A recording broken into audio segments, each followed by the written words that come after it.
my second one here is an Al Pacino movie, but I don't know how many people might have seen it. It's a release from Arrow Video, and it's called Cruising, and it was directed by William Friedkin, who did The Exorcist. He's done many more movies, but it's based on a supposed true story where there was a serial killer in the 70s, and it was a guy called Paul Bateson, and this movie, Al Pacino plays a cop who has to go undercover into the gay leather bars of New York, and they mostly had them in the meatpacking district, and they'll be in like warehouses and stuff like that, and he fits the profile of the victim, so they want him to go in there and find the killer and bring him to justice. It was quite controversial when it was released because the gay community at the time were up in arms. They had a lot of protests whilst filming was taking place. Yeah. And they thought the movie was kind of giving them putting a negative light on them. Do you know what I mean? And at the time they were already facing a lot of difficulty, to be accepted, that they thought this was just the last thing they needed. Yeah. But on the flip side of that, there was also some positive feedback from the gay community as well. And William Friedkin, when he was filming, he went into the real clubs to film the movie, and he basically said to the people in the nightclub, do what you normally do, I'll film around you, and Al Pacino will film around you, and then and it's quite full on.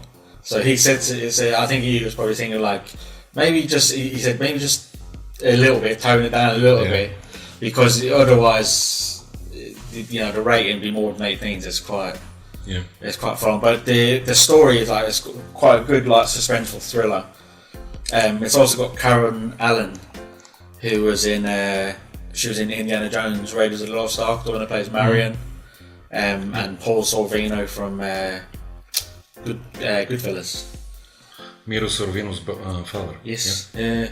And he's the captain that basically says to Al Pacino, like, you fit the look. We want you to go in to find this killer. And it's very ambiguous. You never really see the killers. You see him in the shadow sort of thing with sunglasses on and a hat.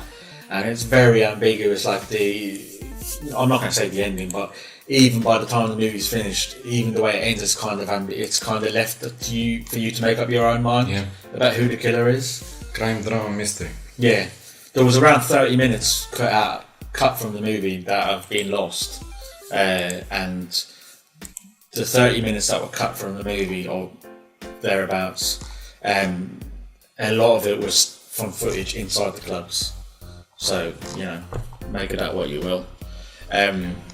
But it's a good movie, and if you haven't seen it, if you're into like the thrillers from the late 70s, early 80s, I think you'll like this. I'm just trying to open it so you get like you get a booklet and that's the disc there. Nice.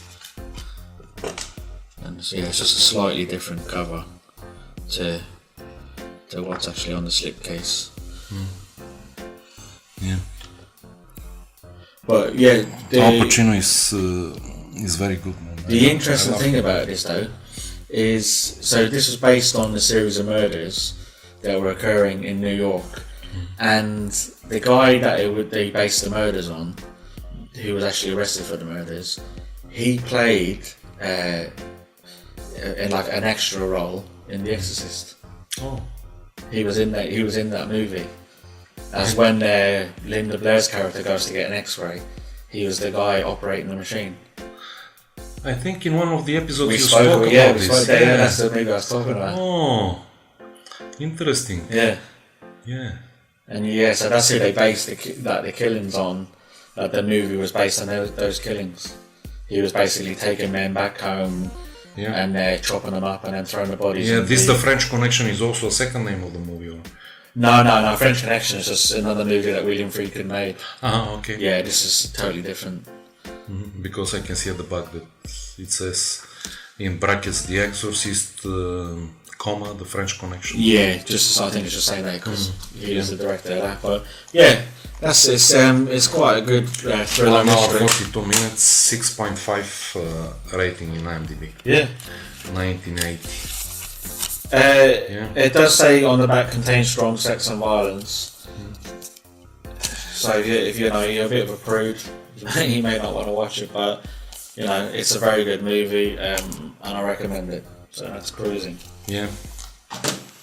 William Friedkin is the director. Huh? I was checking, he hasn't done a lot of movies lately. The last movie he did was in 2017.